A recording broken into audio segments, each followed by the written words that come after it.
parole à Patrick Hetzel pour le groupe Les Républicains. Merci beaucoup, Monsieur le Président. À mon tour, je voudrais évidemment adresser des remerciements au rapporteur pour la très pertinente focale concernant d'une part la recherche sur le sport et d'autre part l'immobilier universitaire. En introduction, je voudrais insister sur le fait que plus que jamais, il serait nécessaire d'affirmer l'autonomie des universités. En effet, en 2007, le gouvernement avait décidé d'aller dans cette voie en faisant voter la loi d'autonomie dite loi liberté et responsabilité des universités. Hélas, le gouvernement actuel va dans le sens inverse. En cette année 2015, il a par exemple décidé d'opérer des prélèvements sur les fonds de roulement de certaines universités, de surcroît les plus vertueuses, ce qui est bien une façon de reprendre la main en matière de gestion. C'est aussi un très mauvais signal que l'on envoie à des universités qui font d'énormes efforts et en procédant de la sorte, eh bien, on ne récompense vraiment pas la vertu.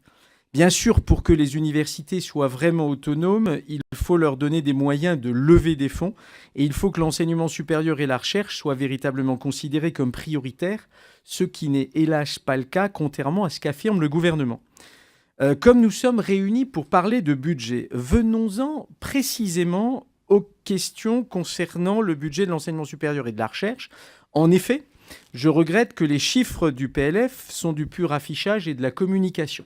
Alors c'est vrai pour 2016, mais je me permets un petit retour en arrière sur 2015, puisque nous sommes en exécution budgétaire 2015. En effet, les chiffres qui nous ont été présentés en 2015 ne sont pas ceux qui sont exécutés cette année. Pour savoir ce qui se passe véritablement sur le périmètre concerné, il faut aussi étudier la manière dont les récents budgets de l'enseignement supérieur et de la recherche ont été donc exécutés et ainsi intégrer dans notre raisonnement les très nombreuses annulations de crédits qui sont réalisées en cours d'année. Pour être rigoureux, il s'agit de crédits dûment votés par notre Assemblée, mais qui ne sont jamais versés effectivement ni au budget des universités, ni à celui des grandes écoles, ni à celui des organismes de recherche. Parce qu'en exécution budgétaire, le gouvernement procède, et il a procédé à des annulations de crédits. J'aimerais avoir une réponse précise au nom du groupe Les Républicains sur cet aspect stratégique, et je vais le développer de manière très détaillée. En effet, sur un an, on aboutit à un décompte assez intéressant concernant le périmètre de l'enseignement supérieur et de la recherche. Tout d'abord, on a 230 millions d'euros d'annulation de la réserve de précaution des universités qui devaient financer le fameux GVT, le glissement vieillesse-technicité. Donc pourquoi cette annulation de 230 millions d'euros ? Ensuite, on a 123 millions d'euros de suppression budgétaire au travers du fameux modèle d'allocation des moyens, le modèle SYMPA, et l'affirmation du gouvernement, c'est au titre de la réorganisation du modèle d'allocation des moyens des universités et de la modernisation et de la mutualisation du fonctionnement des opérateurs. Jolie formulation pour là aussi annuler 123 millions.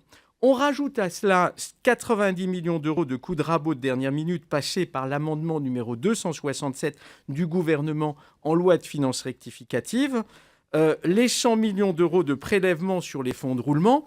Et j'ajouterai pour terminer, comme vous évoquez aussi l'immobilier universitaire, les contrats de plan État-région. Ils représentaient sur une période de 5 ans 2,4 milliards d'euros, c'est-à-dire 2400 millions. Donc vous divisez par 5, ça fait 480 millions d'euros de baisse annuelle. Vous faites la somme de tout cela, vous êtes à plus d'1 milliard de baisse du budget de l'enseignement supérieur et de la recherche. Et donc, de fait, en un an, plus d'1 milliard a été amputé sur le budget. Et donc, on a beau avoir, de la communication de la part du gouvernement, ce que nous aimerions savoir, c'est comment se fait-il que ces annulations aient été opérées par le gouvernement ?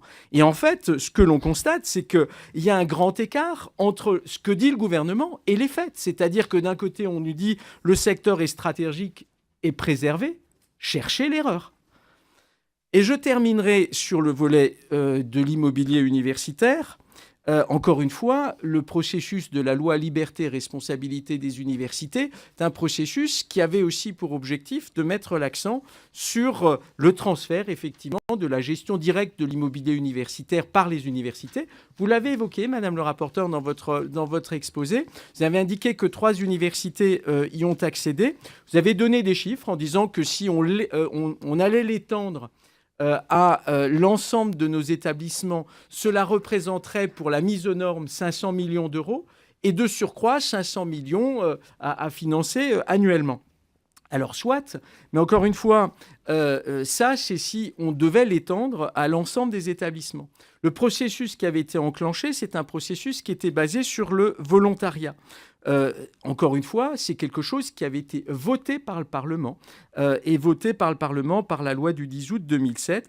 Pourquoi est-ce que le gouvernement a interrompu ce processus de responsabilisation des universités ? Parce que l'énorme problème, c'est que si on ne transfère pas cette responsabilité aux universités, eh bien, il faudra tous les 20 ans faire un programme de rénovation des locaux universitaires. Et vous savez pertinemment que ça coûte évidemment bien plus cher que les chiffres que vous-même, vous venez d'évoquer, c'est-à-dire les 500 millions pour la mise aux normes et les 500 millions annuels. En réalité, ça coûte beaucoup plus cher et je vous invite à faire la consolidation depuis le fameux plan Université 2000 et vous apercevrez que pour l'État, ça coûtait bien plus cher. Donc votre argumentation consistant à dire c'est hors de portée, en réalité, d'un point de vue strictement budgétaire, on pourrait là aussi en discuter. J'aimerais vous entendre sur ce point. Je vous remercie beaucoup. Merci Patrick Hetzel qui s'est exprimé pour le groupe Les Républicains, toujours sur la mission recherche et enseignement.